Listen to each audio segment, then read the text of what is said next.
안녕하세요. 오늘 저희가 함께 깊이 파고들어 볼 주제는요. 스릴러 소설 작가 레리 토하와 그의 최신작 아리아나를 찾아서입니다. 네. 작가 개인 웹사이트부터 여러 서평, 언론 보도자료, 그리고 심지어 줄거리를 아주 상세하게 분석한 유튜브 영상까지 정말 다채로운 자료를 모아주셨어요. 네, 저도 자료들을 쭉 훑어보니까 한 가지 아주 흥미로운 질문이 떠오르더라고요. 오, 어떤 거죠? 바로 이겁니다. 평생 주택 건설업자로 일해온 사람이 쓴 스릴러 소설이 어떻게 국가의 양심을 시험하는 작품이라는 극찬을 받게 되었을까? 와, 그 좋은데요. 오늘 우리는 이 질문에 대한 답을 한번 찾아가 보려고 해요. 좋습니다. 그 질문에 답하기 위해서 그럼 먼저 작가 레리 터와가 어떤 사람인지부터 시작해볼까요? 네, 그러고 나서 소설의 파격적인 줄거리, 그 안에 담긴 메시지까지. 그리고 이 모든 걸 이끌어가는 주인공 댄 버넷이라는 인물까지 차근차근 파헤쳐보죠. 맞아요. 작가의 독특한 삶이 어떻게 그의 글에 녹아들었는지, 그리고 그 글이 왜 지금 이 시대에 중요한 질문을 던지는지 그 연결고리를 찾아보는 시간이 될 겁니다. 좋습니다. 그럼 작가 이야기부터 바로 시작해보죠. 이력이 정말 독특해요. 그렇죠. 호네티컷의 주택 건설업자, 이자 부동산 개발업자, 그리고 대양을 항해하는 항해사라니 보통 우리가 생각하는 스릴러 작가의 이미지와는 정말 거리가 멀잖아요. 바로 그 점이 이 작가를 이해하는 첫 번째 열쇠인 것 같아요. 아, 그런가요? 예, 그의 글은 그냥 상상력만으로 지어낸 게 아니라 아주 단단한 현실의 발을 딛고 있거든요. 예를 들어서 그의 첫 소설 오션사이드는요. 네. 2021년 플로리다 서프사이드에서 일어났던 그 챔플레인 타워 붕괴 사고에서 직접적인 영감을 받았다고 해요. 아, 그 끔찍했던 사고. 네, 자신의 건설업 지식을 소설에 그대로 녹여낸 거죠. 아, 그러니까 실제 사건과 자신의 전문 지식을 결합해서 이야기의 현실감을 극대화하는 그런 방식이군요. 정확해요. 이런 그의 작업 방식은 아리아나를 찾아서에도 그대로 드러납니다. 어떻게 드러나죠? 주인공 사립탐정 댄 버넷이 롱아일랜드 해협의 돛담배에 살고 있거든요. 돛담배요? 네, 작가 본인이 열정적인 항해사라는 점을 생각하면 아주 자연스러운 설정이죠. 이런 디테일 하나하나가 독자들이 이야기에 깊이 몰입하게 만드는 장치가 되는 거예요. 그러고 보니 작가가 코넥티컷이랑 플로리다를 오가는 이른바 스노우보드 생활을 한다고 나와 있는데 이것도 네, 그것도 소설에 반영이 됐죠. 맞아요. 소설 배경에도 그대로 녹아들어 있네요. 주인공들이 아리아나를 찾아서 뉴욕에서 시작해 플로리다까지 추적하거든요. 맞습니다. 바로 그 추적 과정이 이 소설의 핵심이죠. 그 시작이 정말 충격적이더라고요. 그쵸. 미 공군 대령인 조셉 윌킨슨이 아프가니스탄 파병을 마치고 집으로 돌아왔는데 네. 아프가니스탄 출신 아내 아리아나와 두 어린 자녀가 하루아침에 그냥 징벌해버린 거예요. 이게 그냥 실종된 게 아니었죠. 합법적인 영주권자인데도 이민세관 단속국, 즉 IC에 의해서 어딘가로 끌려간 거고요. 네, 맞습니다. 여기서부터 이야기가 본격적으로 시작되는데 남편 혼자서는 이 거대한 시스템에 맞설 수가 없었을 텐데요. 그가 꾸린 구출팀의 구성원들이 흥미롭더라고요. 어떤 점이요? ACLU, 그러니까 미국 시민자유연맹 사속 변호사랑 사립탐정이라니 완전히 다른 세계의 사람들이잖아요. 작가가 왜 이런 조합을 선택했다고 보세요? 아주 좋은 질문이에요. 그 조합이야말로 이 소설의 핵심 갈등을 보여주거든요. 핵심 갈등이요?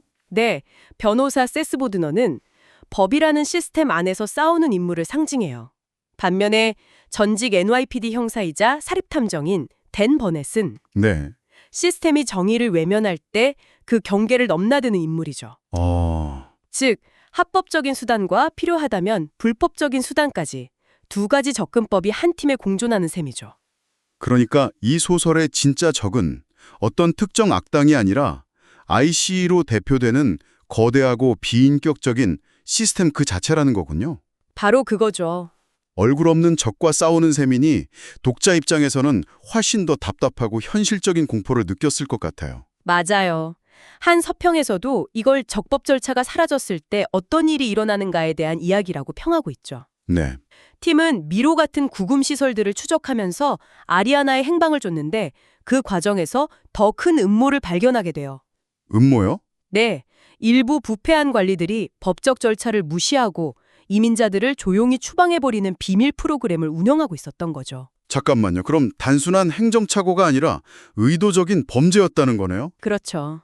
법을 통해서 해결하려던 사람들이 여기서 한계에 부딪혔겠군요. 바로 그 지점이에요. 팀은 아리아나가 곧 플로리다의 한 공항에서 비밀리에 추방될 거라는 척보를 입수해요. 아, 변호사가 할 수 있는 모든 법적 조치는 이미 다 차단된 상황이었고요. 여기서 이야기가 완전히 예상치 못한 방향으로 폭주하기 시작합니다. 저도 자료를 읽다가 이 부분에서 정말 깜짝 놀랐어요. 법으로 해결하려던 사람들이 갑자기 정부 수송기를 납치하기로 결심한다고요? 네. 이건 완전히 다른 차원의 이야기로 넘어가는데요. 그렇죠. 전투기 조종사 출신인 남편 조셉이 직접 비행기를 몰고 사립탐정 댄이 활주로 해서 비행기를 장악하는 걸 돕는다는 정말 영화에서나 나올 법한 대담한 계획을 세워요. 와, 이 순간 단순 실종 스릴러가 시스템에 대한 전면적인 저항 이야기자, 뭐랄까 하이스트 스릴러로 장르를 바꾸는 거죠. 당연히 착전에는 성공하지만 이제 그들은 영웅이 아니라 항공기 납치범, 거의 테러리스트가 될 위기에 처한 거네요. 맞습니다. 공무집행방해, 범죄 공모, 정부 재산 탈취, 항공기 납치까지. 혐의가 한두 개가 아니네요. 네, 수많은 연방범죄 혐의로 기소되면서 이야기는 숨막히는 법정 드라마로 전환돼요. 아, 그래서 존 그리샴의 작품과 비교하는 서평들이 많았군요. 네, 바로 이 치밀한 법정 공방 때문이에요. 그리고 놀랍게도 배심원단은 그들에게 무죄를 판결하죠. 네, 근데 여기서 정말 궁금한 점이 생겨요. 변호사나 남편은 그렇다 쳐도 사립탐정인 댄 버넷은 왜 고객을 위해 종신형을 감수할 만큼의 위험을 무릅썼을까요? 단순히 직업의식만으로는 설명하기 어려운 부분이잖아요. 바로 그 질문이 이 소설을 단편적인 이야기에서 더 큰 시리즈의 일부로 연결해주는 핵심 고리입니다. 아, 그래요? 네, 보내주신 그 유튜브 요약본에 단서가 있었어요. 댄 버넷에게는 아픈 개인사가 있죠. 개인사요? 과거에 자신의 딸이 경찰에 부당하게 구금되었을 때 그 역시 친구들과 함께 딸을 구출하는 작전을 벌인 경험이 있어요. 아, 아리아나의 사건에서 자신의 과거를 본 거군요.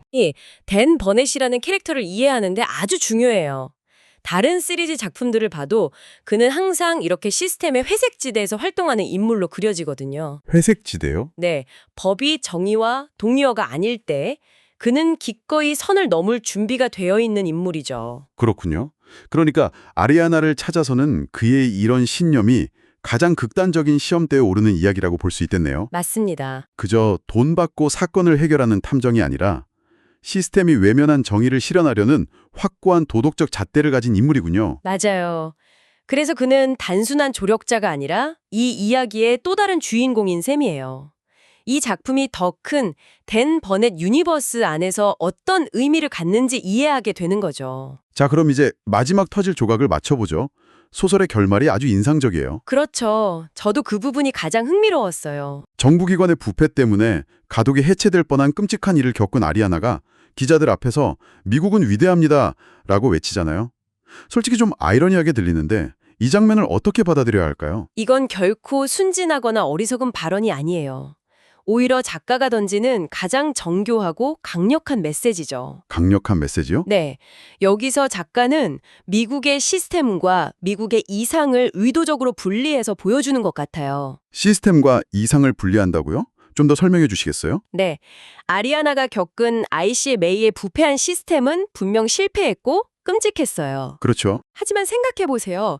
그녀를 구하기 위해 자신의 모든 것을 건 남편, 법의 테두리 안에서 끝까지 싸운 변호사, 그리고 기꺼이 범죄자가 될 각오를 한 사립탐정이 있었죠. 네, 있었죠. 그리고 가장 중요하게는 법 조문 뒤에 숨겨진 인간적인 정의를 보고 무죄를 판결한 12명의 평범한 배심원들이 있었어요. 아, 그러니까 시스템은 실패했지만 그 시스템의 잘못을 바로잡으려고 노력한 사람들이 있었다는 거군요. 바로 그거예요. 아리아나의 미국은 위대합니다라는 외침은 실패한 시스템을 향한 찬사가 아니에요. 그럼요. 그 시스템에 맞서 싸운 사람들의 용기와 연대, 그리고 결국 정의를 선택한 평범한 시민들, 즉 미국의 이상을 향한 찬사인 거죠. 와, 이 나라의 위대함이 완벽함에 있는 게 아니라 잘못을 바로잡으려는 의지에 있다는 메시지를 이 역설적인 한마디에 담아낸 거예요. 당신은 이 메시지에 대해 어떻게 생각하세요? 듣고 보니 정말 소름이 돋네요. 그래서 서평들이 이 책을 시기적절하다, 국가의 양심을 시험한다고 표현했군요. 네. 단순히 비행기를 납치하는 통쾌한 활극이 아니라 이민, 적법 절차, 정부의 권력 남용 같은 지금 미국 사회가 겪고 있는 불안과 딜레마를 정면으로 다루고 있었던 거네요. 맞습니다. 그러면서 진정한 미국의 정신은 무엇인가라는 질문을 던지고 있었던 거죠. 처음 우리가 던졌던 질문으로 돌아가게 되네요. 어떻게 건설업자가 쓴 스릴러가 이런 평을 받게 되었는가? 네, 그 답은 이제 명확해진 것 같아요. 그는 자신의 현실적인 경험을 바탕으로 아주 사실적인 세계를 구축하고 그 안에 오늘날 가장 뜨거운 사회적 딜레마를 담아내서 독자들이 그냥 지나칠 수 없는 질문을 던지는 데 성공한 거죠. 오늘 우리는 건설업자에서 작가로 변신한 레리 터하라는 인물부터 그의 소설 아리아나를 찾아서의 긴박감 넘치는 줄거리와 그 안에 숨겨진 깊은 의미, 그리고 이 모든 것을 관통하는 댄 버넷이라는 복합적인 캐릭터까지 정말 깊이 있게 탐구해 본 것 같아요. 네, 이 소설은 항공기 납치라는 명백한 범죄를 저지른 주인공들이 배심원단으로부터 무죄를 받는 것을 일종의 도덕적 승리로 그리고 있잖아요. 그렇죠. 여기서 당신에게 생각해볼 만한 질문을 하나 던지면서 마무리하고 싶네요. 네, 말씀해 주세요. 불이하다고 생각하는 시스템에 맞서기 위해 법을 어기는 행위가 과연 도덕적인 의무가 될 수 있는 지점은 어디일까요? 그리고 한 개인이 스스로 그 경계선을 정하고 행동에 나설 때 우리가 감수해야 할 위험은 무엇일까요? 이 소설 속 이야기는 바로 이런 현실 세계의 복잡한 윤리적 딜레마와 직접적으로 맞닿아 있습니다.